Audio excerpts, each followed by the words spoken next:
على رسوله الكريم اما بعد فاعوذ بالله من الشيطان الرجيم بسم الله الرحمن الرحيم وجاهدوا في الله حق جهاده صدق الله العظيم۔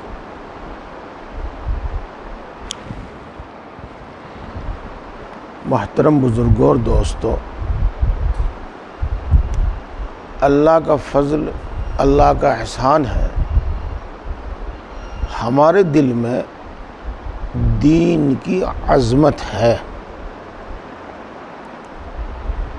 اور ہم میں سے ہر آدمی دیندار بننا چاہتا بھی ہے۔ جو آدمی بالکل آزادانہ زندگی گزارتے ہیں اور گزار رہے ہیں، جب ان سے بات چیت ہوتی ہے تو وہ اپنے بارے میں بڑی تمنا ظاہر کرتے ہیں اور اپنی زندگی پر بڑا افسوس ظاہر کرتے ہیں، یعنی دین کی بڑی تمنا ظاہر کرتے ہیں اور اپنی زندگی پر، اس آزاد زندگی پر بڑا افسوس ظاہر کرتے ہیں۔ کتنے لوگ ہیں جو اپنی اولاد کے واسطے نیک ہونے کی دعا کراتے ہیں، عالم ہونے کی دعا کراتے ہیں، تو یہ دین کی عظمت کی علامت ہے، دین کی عظمت کی نشانی ہے۔ میرے پیارے بھائیو، اللہ کے دستور میں سے ایک دستور، ایک قانون یہ ہے کہ اللہ تعالیٰ اپنی نعمتیں اس دنیا میں کچھ کرا کر، کچھ مشقت برداشت کرا کر تب دیتا ہے۔ یہ ایک بات بتائی میں نے، اس کو سمجھو، ذہن میں رکھو، اصول ہے، ہمیشہ کام دے گا۔ اللہ تعالیٰ دنیا میں اپنی نعمتیں دیتا ہے تو کچھ نہ کچھ کرواتا ہے، پہلے کچھ مشقت برداشت کراتا ہے، پھر وہ نعمتیں دیتا ہے، چاہے وہ نعمتیں دنیا کی ہوں اور چاہے وہ نعمتیں دین کی ہوں، چاہے وہ نعمتیں آخرت کی ہوں۔ اس میں ایک بہت چھوٹا سا مختصر سا قصہ سناؤں گا، لمبا قصہ تو بہت لمبا ہے وہ، لیکن میں بہت مختصر کر کے اس میں سے کچھ بتاؤں گا آپ کو، اور اب ماشاءاللہ سب سمجھدار لوگ ہیں، بات کو سمجھیں گے۔ حضرت موسیٰ علیہ السلام سے کسی نے پوچھا کہ روئے زمین پر سب سے زیادہ علم والا کون ہے؟ اب ظاہر بات ہے کہ موسیٰ علیہ السلام جن پر اللہ تبارک و تعالیٰ نے تورات نازل فرمائی تھی اور بڑے درجے کے، بڑے شان کے نبی ہیں، ان سے زیادہ علم والا اور کون ہوگا؟ تو انہوں نے کہا کہ میں ہی ہوں سب سے زیادہ علم والا۔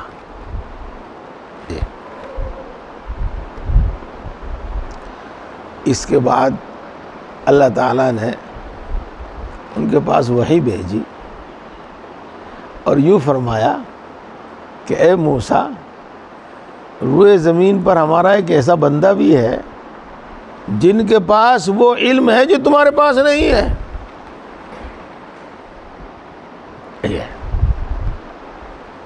جن کے پاس وہ علم ہے جو تمہارے پاس نہیں ہے۔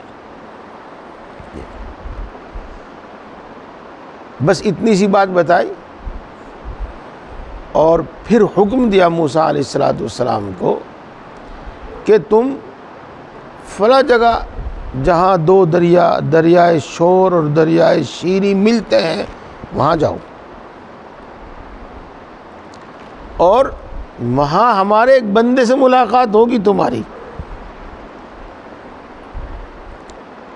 اور وہی بندہ ہمارا ایسا ہے جس کے پاس وہ علم ہے جو تمہارے پاس نہیں ہے۔ تو موسیٰ علیہ السلام نے ایک خادم ساتھ لیا، یوں کہتے ہیں کہ حضرت یوشع تھے جو بعد میں نبی بھی ہوئے ہیں بعض روایت کے مطابق، اور سفر شروع کر دیا۔ جب وہ وہاں پہنچے، ان کے توشے میں، یعنی راستے میں کھانے پینے کی جو چیز تھی، توشہ اس کو کہتے ہیں، اس میں ایک تلی ہوئی مچھلی بھی تھی۔ تو وہ چلے، وہیں پہنچے جہاں دو دریا ملتے ہیں، لیکن پتہ نہیں لگا موسیٰ علیہ السلام کو کہ یہاں دو دریا ملتے ہیں اور یہیں پر وہ ملیں گے، لیکن ان کے سامان میں سے وہ تلی ہوئی مچھلی نکل کر دریا میں چلی گئی۔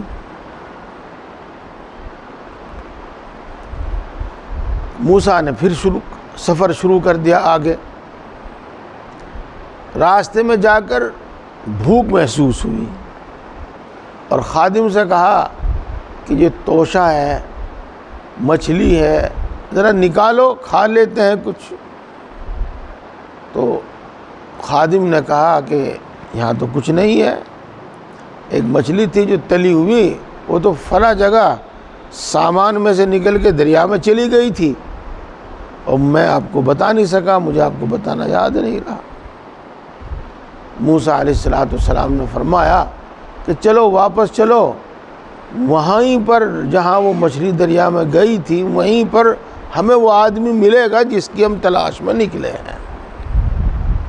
بہرحال وہاں پہنچے اور وہاں پر حضرت خضر علیہ السلام سے ملاقات ہوئی۔ اس پورے قصے میں آپ کو دو باتیں بتانا چاہتا ہوں، جن میں سے ایک تو یہ ہے کہ حضرت موسیٰ علیہ السلام فرماتے ہیں لَقَدْ لَقِينَا مِن سَفَرِنَا هَذَا نَصَبًا، ہمیں اپنے اس سفر میں مشقت برداشت کرنی پڑی ہے۔ تو دیکھو ایک بات۔ دوسری بات یہ کہ وہ کیا علم ہے جو حضرت خضر کو دیا گیا ہے، حضرت موسیٰ کو نہیں دیا گیا ہے؟ تو بتایا گیا کہ تم ان کے ساتھ رہو کچھ دن۔ موسیٰ علیہ السلام حضرت خضر کے ساتھ رہے۔ پھر وہ 3 قصے پیش آئے جو مشہور ہیں، آپ نے سنے بھی ہوں گے۔ ایک جگہ پر حضرت خضر نے ایک معصوم بچے کو قتل کر دیا۔ موسیٰ علیہ السلام نے فرمایا آپ نے ایسا کیوں کیا؟ یہ تو جائز نہیں ہے۔ ایک جگہ ایک کشتی میں سفر کر رہے تھے تو اس کا تختہ توڑ دیا خضر علیہ السلام نے۔ موسیٰ علیہ السلام نے کہا یہ کیا کیا تم نے؟ یہ تو جائز نہیں ہے، بلکہ انہوں نے تو احسان کیا کہ بغیر اجرت کے، بغیر کرائے کے ہمیں وہ کشتی میں بٹھایا، تم نے ان کی کشتی کا تختہ توڑ دیا۔ آگے پھر چلے، ایک بستی میں قیام کیا، اور اس زمانے میں مہمانوں کو کھانا کھلانا، ٹھکانہ دینا، ٹھہرانا وہ بستی والوں پر فرض ہوتا تھا، فرض۔ آج کل تو جگہ جگہ ہوٹل ہیں، گیسٹ ہاؤس ہیں، تو آدمی کہیں بھی ٹھہر سکتا ہے، پیسہ خرچ کر کے کھانا کھا سکتا ہے، پیسہ خرچ کر کے وہ گیسٹ ہاؤس میں ٹھہر سکتا ہے، کہیں بھی ٹھہر سکتا ہے۔ اس بستی والوں نے حضرت موسیٰ، حضرت خضر اور جو خادم کی بات ہی نہیں پوچھی۔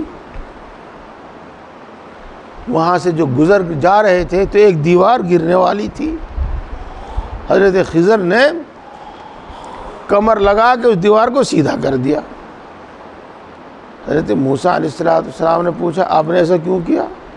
یہ بستی والے تو ایسے نالائق ہیں جن ہماری چائے پانی کی بات تک نہیں پوچھی اور تم نے ان کی دیوار سیدھی کر دی۔ موسیٰ علیہ السلام نے فرمایا کہ بھائی ہمارا تارا بادشاہ نہیں بچنے گا، جاؤ اپنے گھر۔ تو جی چلے گئے موسیٰ علیہ السلام۔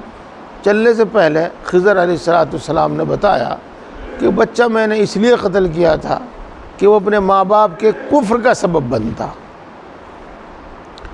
اور کشتی میں نے اس لیے توڑی تھی کہ انہوں نے ہم پر احسان کیا تھا اور ہم ان کے احسان کا بدلہ دینا چاہتے تھے۔ اگر ہم اس کشتی کو نہ توڑتے تو اس کو بادشاہ چھین لیتا۔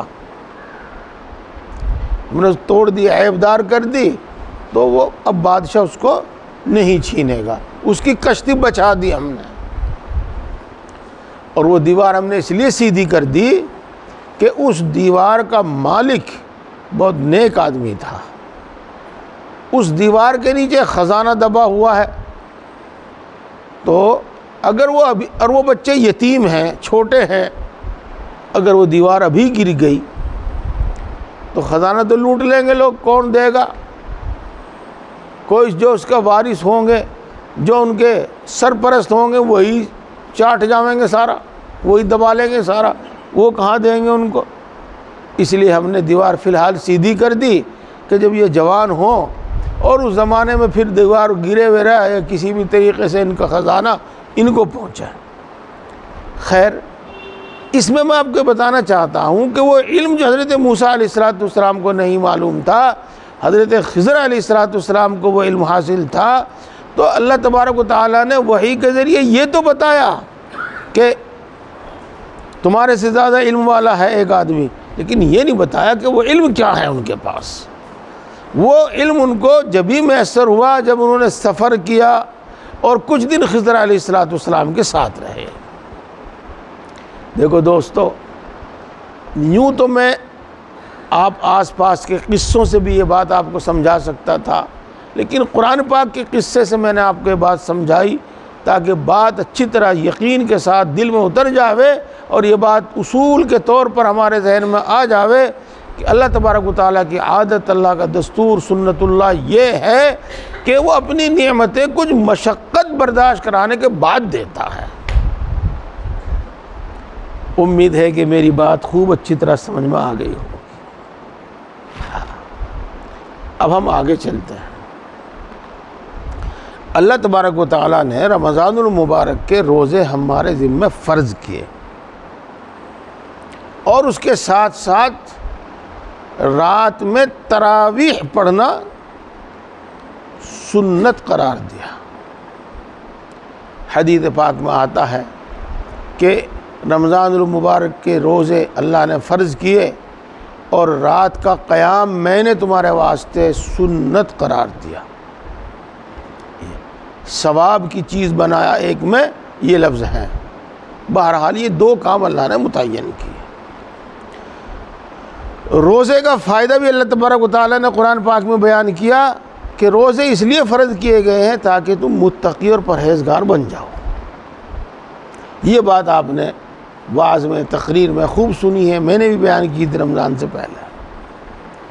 اور رات کا جو قیام ہے، یعنی رات کو کھڑے ہو کر عبادت کرنا، نماز پڑھنا، قیام اللیل سے مراد نماز پڑھنا ہی ہوتا ہے، اس کا اللہ تبارک و تعالیٰ نے فائدہ بیان فرمایا، ان ناشئۃ اللیل ہی اشد وطئا واقوم قیلا۔ رات میں کھڑے ہو کر عبادت کرنا وہ نفس کو کچلنے والا ہے۔ تو دیکھو، نفس کمزور ہوتا ہے رات کو جاگنے، رات کو عبادت کرنے سے۔ خواہشات جو تمام نیک اعمال سے روکنے والی ہیں وہ کمزور پڑ جاتی ہیں روزہ رکھنے سے، اور وہ کمزور پڑ جاتی ہیں رات میں کھڑے ہو کر عبادت کرنے سے۔ اس واسطے رمضان المبارک میں آدمی کو تقوی کی صفت حاصل ہوتی ہے۔ اس واسطے رمضان المبارک میں انسان کی ہدایت میں ترقی ہوتی ہے، ہدایت میں اضافہ ہوتا ہے۔ یہ بات بھی آپ نے پہلے سنی ہوئی ہے اور یہ بات بھی آپ نے سمجھ لی ہوگی۔ اگر سمجھ میں نہیں آئی، امید تو سمجھ میں آ گئی ہوگی، لیکن میں پھر دوبارہ کہتا ہوں اور دوسرے الفاظ میں کہتا ہوں۔ آدمی دن بھر بھوکا رہتا ہے، دن بھر پیاسا رہتا ہے، اس مشقت کے بدلے اللہ تبارک و تعالیٰ اس کو تقوی کی صفت سے نوازتا ہے، متقی بناتا ہے، متقی تقوی کی صفت پیدا کرتا ہے۔ اور یوں سمجھ لو کہ بندہ مسلمان رمضان المبارک میں ساری رات ہی جاگتا ہے، گھنٹہ 1.5 گھنٹہ 2 گھنٹے تو تراویح میں لگ جائیں، جو بھی لگے، پھر تھوڑی دیر سوئیں تو پھر سحری کے واسطے اٹھ جاویں ہیں۔ تو یہ رات کی جو مشقت ہے جاگنے کی، اس مشقت کے بدلے انسان کو اللہ تبارک و تعالیٰ متقی بناتا ہے، پرہیزگار بناتا ہے، اور اللہ تبارک و تعالیٰ اس کی ہدایت میں اضافہ کرتا ہے۔ یہ دونوں باتیں قرآن پاک سے معلوم ہوئی ہیں۔ اب ہم تیسری بات آگے شروع کرتے ہیں۔ میرے پیارے بھائی اور دوستو، اپنے اوپر تھوڑی سی مشقت ڈالو دین کے سلسلے میں، اور دین کے لیے تھوڑا سا مجاہدہ کرو، اور دین کے لیے کچھ مشقت برداشت کرو، دین کے لیے تھوڑا سا مجاہدہ کرو، تو انشاءاللہ العزیز دین ہمیں ملے گا، دین ہمیں ملے گا۔ یہ تو بات میں کسی دن مستقل طور پر بیان کروں گا۔ آج تو میں اتنی بات بتاتا ہوں کہ ایمان اور ایمانی صفات اور ایمانی تقاضے یعنی اعمال اور احکام، یہ اتنی بڑی نعمتیں ہیں، اتنی بڑی نعمتیں ہیں کہ ان سے دنیا بھی درست ہوتی ہے، اور آخرت میں تو جو کچھ ملے گا انہی کی بدولت ملے گا۔ یہ سب سے بڑی نعمتیں ہیں، ان سے بڑی کوئی نعمت ہوتی نہیں۔ اس لیے یہ نعمتیں اکثر و بیشتر مشقت سے، مجاہدے سے ملتی ہیں۔ یہ بتانا۔ ہاں، انبیاء کرام علیہ السلام کو سب سے زیادہ مشقت میں رکھا جاتا ہے دنیا میں۔ یہ حدیث کی بات ہے، حدیث کی بات ہے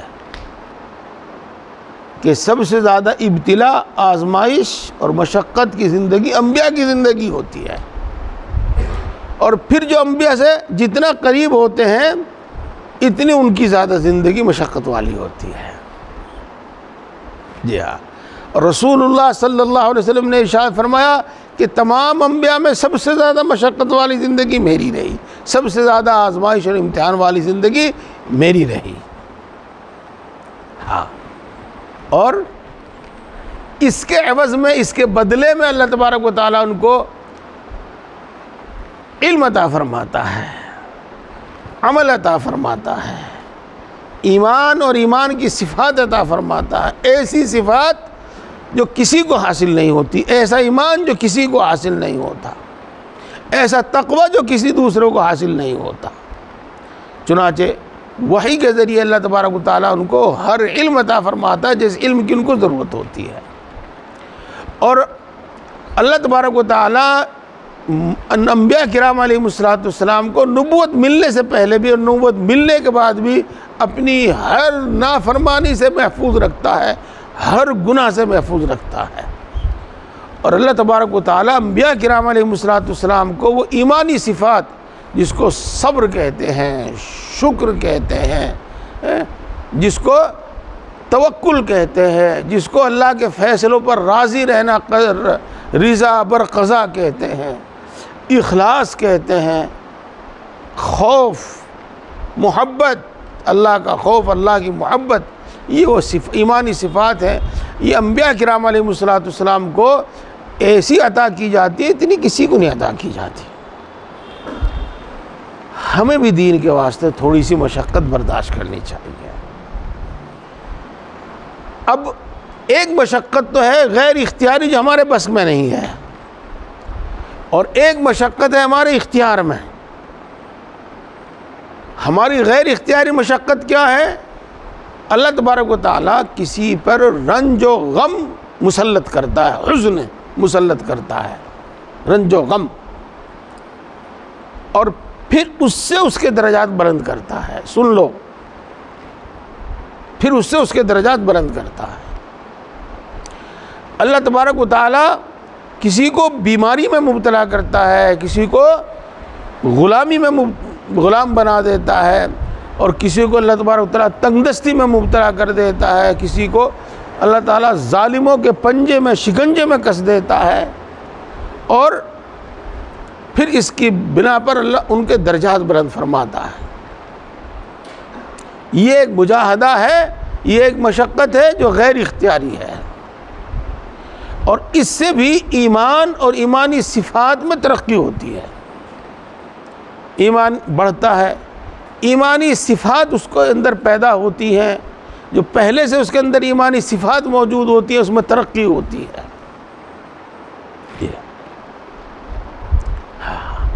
اللہ اکبر، اللہ اکبر۔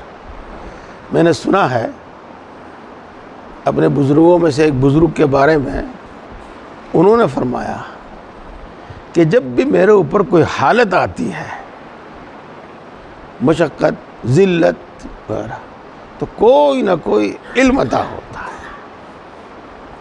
بہرحال پیارے بھائیوں، ایک مجاہدہ ہوتا ہے غیر اختیاری جو میں نے آپ کو سمجھایا، اور ایک مجاہدہ ہوتا ہے اپنا اختیار کا، اور وہ مجاہدہ لوگ پتہ نہیں کیا کیا مجاہدے کرتے ہیں، لیکن ہمارے شیخ، ہمارے پیر حضرت حاجی امداد اللہ صاحب نور اللہ مرقدہ نے بہت آسان کام کیا ہے، اور میرے شیخ حضرت مولانا مسیح اللہ خان صاحب جلال آبادی نور اللہ مرقدہ نے یہی بات اپنی کتاب شریعت و تصوف میں لکھی ہے، کیا کہ تھوڑا سا تو کھانا پینا کم کر دو، اور تھوڑا سا نفل عبادت کا بوجھ اپنے اوپر ڈال دو، بس یہ مجاہدہ کرو، انشاءاللہ العزیز اس سے ترقی ہوگی۔ ٹھیک ہوگی بات؟ تھوڑا سا تو کھانا پینا کم کر دو، اور تھوڑا سا نفل عبادت کا بوجھ اپنے اوپر ڈال لو، اور اس سے جو مشقت ہوگی انشاءاللہ اس سے ایمان میں اور تقوی میں ترقی ہوگی۔ دو ہی چیز ہیں بس، ایمان اور تقوی، اور پھر آگے تقوی کی تفصیل ہے، نمازوں کی پابندی، زکوٰۃ وقت پر ادا کرنا، حج وقت پر کرنا، روزہ رکھنا، دوسروں کے حقوق ادا کرنا، یہ سب کچھ ہے جو ابھی سن رہے تھے آپ۔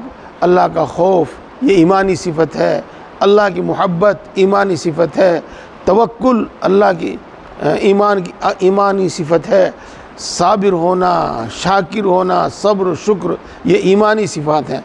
یہ ایمانی صفات انسان کے اندر پیدا ہوتی ہے۔ یہ جو غیر اختیاری مجاہدہ ہے، اور میں نے عرض کیا آپ کے سامنے، اور یہی مجھے آپ کو بتانا تھا پوری تفصیل سے اس سے کہ یہ ضرور کرو۔ ہم ان کو مختصر سے لفظ میں کہہ دیتے ہیں، کچھ معمولات مقرر کر لو اور ان معمولات کی پابندی کرو۔ وہ میں نے آپ کو پہلے بھی بتا رکھے، آج بھی میں وہی بتانا چاہ رہا تھا، تھوڑا سا تو ذکر کیا کرو، کم سے کم جتنا آپ نبھا سکیں اتنا ذکر پابندی سے کیا کرو۔ کتنا؟ ایک تسبیح درود شریف کی، ایک تسبیح استغفار کی، اور ایک تسبیح لا الہ الا انت سبحانک انی کنت من الظالمین۔ یہ دونوں وقت پڑھ لیا کرو یا ایک وقت پڑھ لیا کرو، اور صبح شام کی بھی کوئی قید نہیں، جس وقت آپ کو فرصت ہو اس وقت پڑھ لیا کرو۔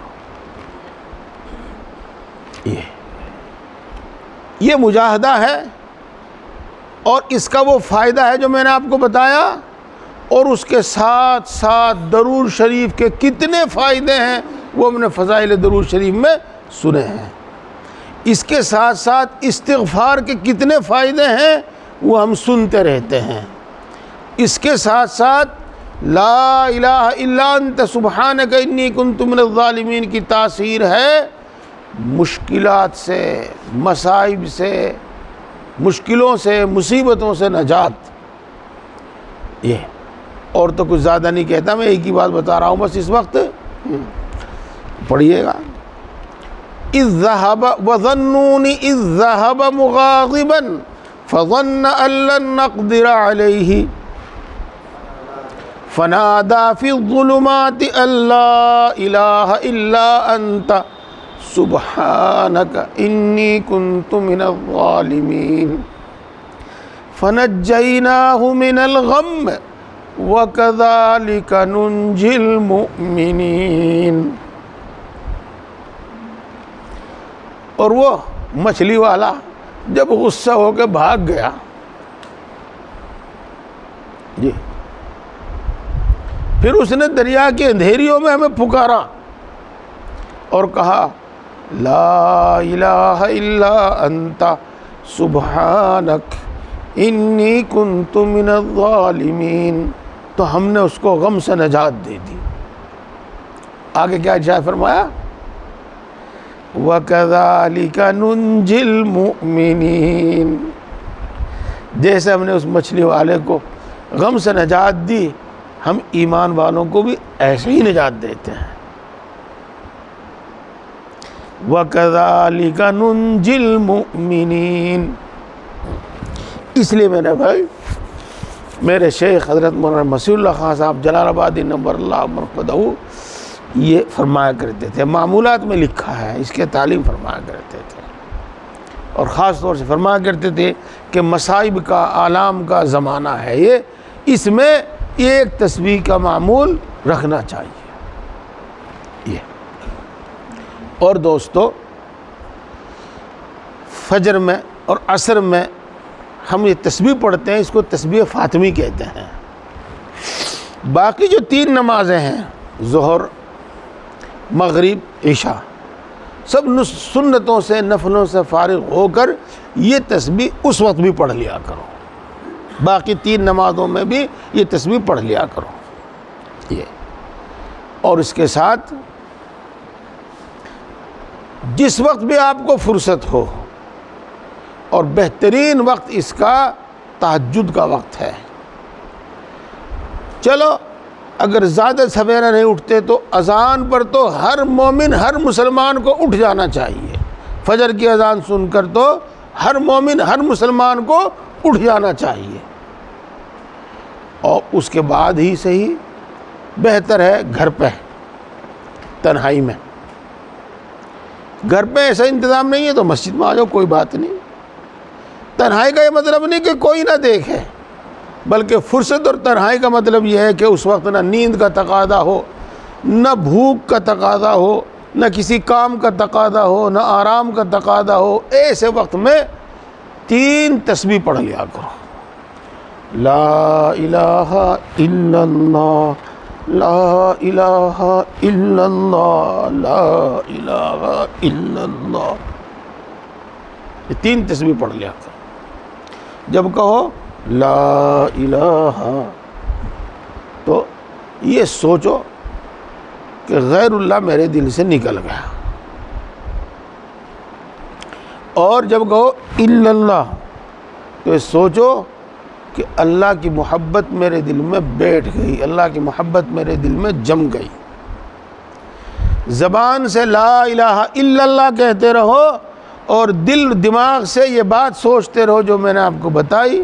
انشاءاللہ العزیز، انشاءاللہ العزیز ایسا ہی ہوگا کہ غیر اللہ دل سے نکل جائے گا اور اللہ کی محبت دل میں رہ جائے گی.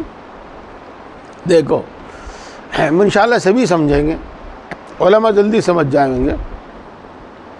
لا الہ الا اللہ، اس کا کیا مطلب ہے؟ لا معبود الا اللہ.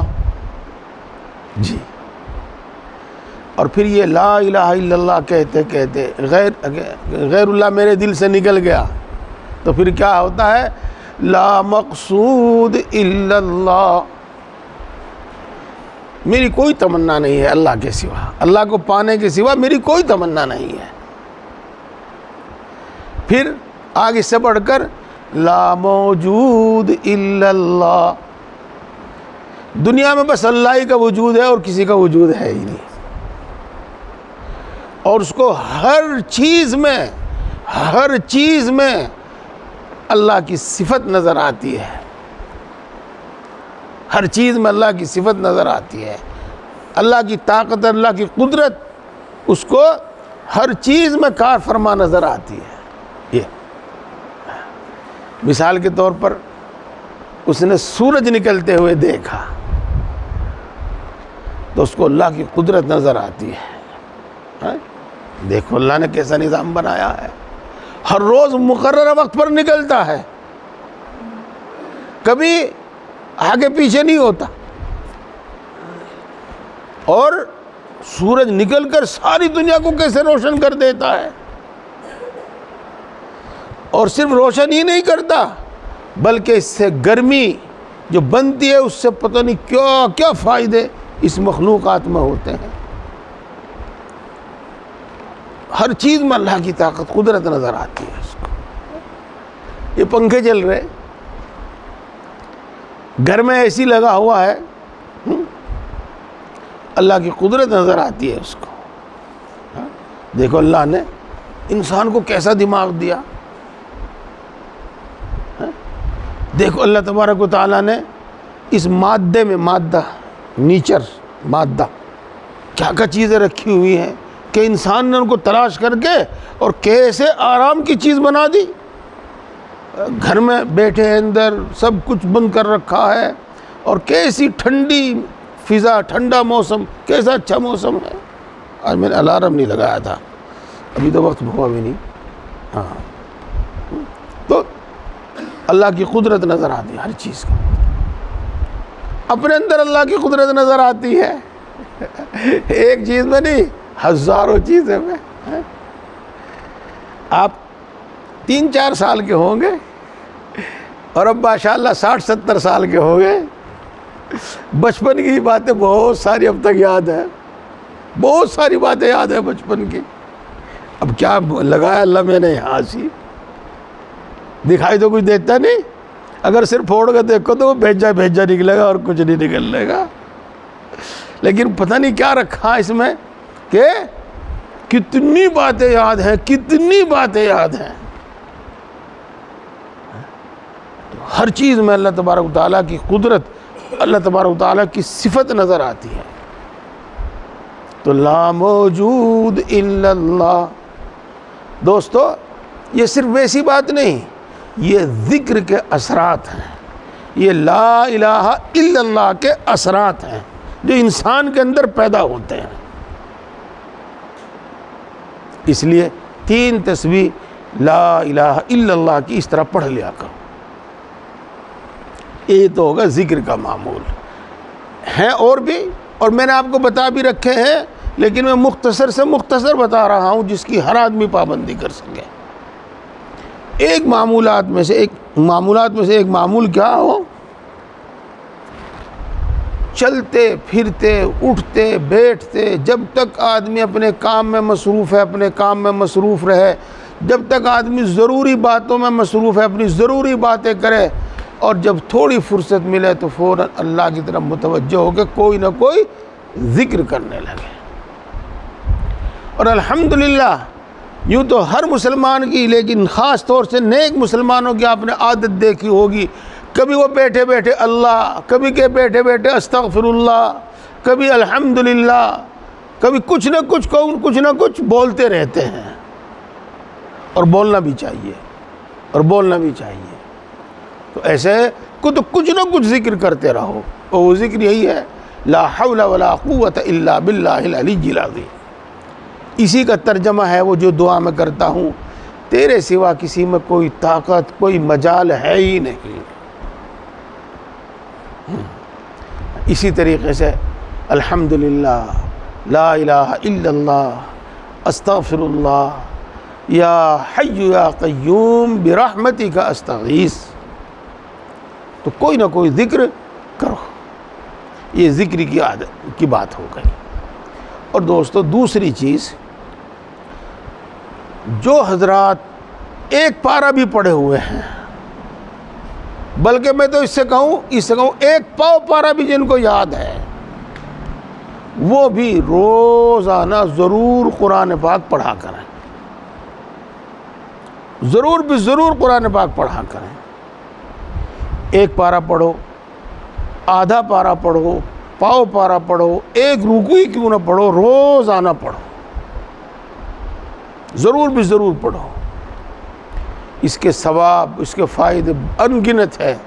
لیکن اس وقت جو فائدہ ہمارے مد نظر ہے وہ یہ ہے کہ یہ ہدایت کی کتاب ہے، ہدایت کی کتاب۔ اس کا سمجھ کر پڑھنا ہدایت، اس کا بغیر سمجھے پڑھنا ہدایت، اس کے احکام کو سمجھ کر عمل کرنا ہدایت، ہر طرح سے ہدایت ہی ہدایت ہے۔ تو قرآن پاک تھوڑا جتنا بھی آپ پڑھ سکیں ضرور بھی ضرور پڑھا کرو یہ۔ اور آپ میں سے جو حافظ ہیں، خاص طور سے ابھی ماشاءاللہ جوان ہیں اور رات میں نوافل میں کچھ نہ کچھ قرآن پاک پڑھا کریں، کچھ نہ کچھ قرآن پاک پڑھا کریں۔ ابھی میں دوسرا معمول بتاؤں گا، اسی میں بتا رہا ہوں۔ چاہے مغرب کے بعد، عشاء کے بعد کچھ نفل پڑھو ان میں، یا تہجد میں اٹھ کے پڑھو، کچھ نہ کچھ قرآن پاک پڑھو۔ عادت تو یہ بناؤ کہ بالترتیب کم سے کم ایک پارہ روزانہ نفلوں میں پڑھ لو۔ اور مان لو اگر ایسا اچھا یاد نہیں ہے قرآن پاک تو چاہیے تو دن میں یاد کر لیا کرو، چلو نہیں بھی یاد کرتے تو آخر میں آسان ہیں پارے، اور جس کے آخر سے یاد ہوں آخر سے، جس کے شروع سے یاد ہوں شروع سے، جس کے درمیان میں سے کچھ پارے یاد ہوں درمیان میں سے، تو جو یاد ہوں وہی پڑھ لیا کریں۔ جی ہاں، ان کا بہت فائدہ ہے، بہت فائدہ ہے۔ بہرحال قرآن پاک ضرور تلاوت کریں۔ اس کے ساتھ میں نے کچھ اور بتا رکھا، آپ نے سن رکھا، لیکن وہ بات لمبی ہو جائے گی، تو قرآن پاک ضرور پڑھا کریں۔ ایک اس کے ساتھ کیا کام کرنا ہے، جیسا کہ ابھی رمضان کے بارے میں سنا ہے، جس کو قیام اللیل کہا گیا ہے، قیام اللیل، تو ممکن ہو اور کوشش کیجئے اس کے لیے آخری رات میں اٹھ کر 4، 6، 8 رکعت پڑھ لیا کرو، جس کو ہم تہجد کہتے ہیں، پڑھ لیا کرو، عادت بناؤ۔ ہیں برا نہ مانیے بھائی، جو ان سے سارے دن ٹھالنے پڑے رہے، سارے دن سوئے، انہیں تو اٹھ ہی جانا چاہیے، انہیں تو اٹھ ہی جانا چاہیے۔ آخر رات میں اٹھ کے گھنٹہ، 1.5 گھنٹہ اللہ کے سامنے کھڑے رہے کہ نماز پڑھو، پھر ذکر کرو، پھر کچھ مانگو۔ اللہ نے تمہیں سب کچھ دیا ہے، تمہیں کوئی ضرورت نہیں ہے، لیکن ایک ضرورت تو ہر ایک کی ہے، مغفرت ہو جاوے، اللہ کا قرب اور اللہ کی نزدیکی مل جاوے، اس کی تو سب کو ضرورت ہے۔ ہاں، تو اس کا بڑا دخل ہے، جیسا کہ میں نے ابھی بتایا۔ اور اگر اس وقت نہیں اٹھ سکتے، مان لو تھوڑی دیر کے لیے، تو عشاء کی نماز کے ساتھ ہی کچھ رکعات تہجد کی نیت سے پڑھا کرو۔ عشاء کے فرض پڑھے، پھر 2 سنتیں پڑھی، 2 سنتیں پڑھنے کے بعد اب کچھ رکعتیں تہجد کی نیت سے پڑھ لو، 4 پڑھ لو، 6 پڑھ لو، 8 پڑھ لو، اور اس کے بعد پھر وتر پڑھ لو۔ انشاءاللہ اس کا بھی فائدہ ہوگا، تہجد کا فائدہ تو بہت ہی زیادہ ہے، اس کا بھی فائدہ ہوگا، ہاں اس کا بھی فائدہ ہوگا۔ جی اللہ، بات لمبی سی ہو گئی کچھ۔ اقم الصلاة لدلوک الشمس الى غسق اللیل وقرآن الفجر ان قرآن الفجر کان مشہودا۔ آگے سنیے، ومن اللیل فتہجد بہ نافلۃ لک عسى ان يبعثك ربك مقاما محمودا۔ رات میں بھی تھوڑی سی تہجد پڑھا کرو، امید ہے اللہ تبارک و تعالیٰ تم کو قابل تعریف مرتبے تک پہنچا دیں گے۔ عَسَىٰ أَن يَبْعَثَكَ رَبُّكَ مَقَامًا مَحْمُودًا۔ بہرحال تہجد چاہے اس وقت پڑھ لیا کرو یا اس وقت پڑھ لیا کرو۔ یہ تھوڑا سا نوافل کا رہی بات اشراق کی، چاشت کی، اوابین کی، جن کے پاس فرصت ہے پڑھا کریں جی۔ اور دوستو ایک یہ بھی مجاہدے میں شامل ہے یہ کہ حتی الامکان ہر گناہ سے بچو، حتی الامکان ہر گناہ سے بچو۔ یہ سب چیزیں اپنی ذات میں بھی عبادت ہیں اور یہ سب ایک مجاہدہ ہے، اور اس مجاہدے پر پھر ایمان میں ترقی اور تقوی میں ترقی ہوتی ہے اور ایمانی صفات پیدا ہوتی ہیں۔ بس میری بات یہی پوری ہوگی، میں اپنی بات یہی ختم کر دی۔ اور میں نے ابھی رمضان گزرا ہے، اس کی بات کو آپ کے سامنے رکھ کے یہ تفصیل بتائی ہے کہ دن بھر بھوکا پیاسا رکھنے کے بعد اور رات کو کچھ جگانے کے بعد اللہ تبارک و تعالی ہمیں رمضان شریف میں تقوی کی صفت سے نوازتا ہے، اور اللہ تبارک و تعالی ہمیں ہدایت کی صفت سے نوازتا ہے، ہماری ہدایت میں ترقی فرماتا ہے۔ اور ہم پورے سال میں اگر یہ تھوڑی سی مشقت برداشت کرتے رہیں، انشاءاللہ العزیز روز بروز ہماری ہدایت میں اضافہ ہوگا، روز روز ہمارے تقوی میں اضافہ ہوگا۔ اللہ تبارک و تعالی توفیق عطا فرماوے۔ یہ معمولات اپنے مقرر کر لیجئے گا۔ سبحان اللہ و بحمدہ۔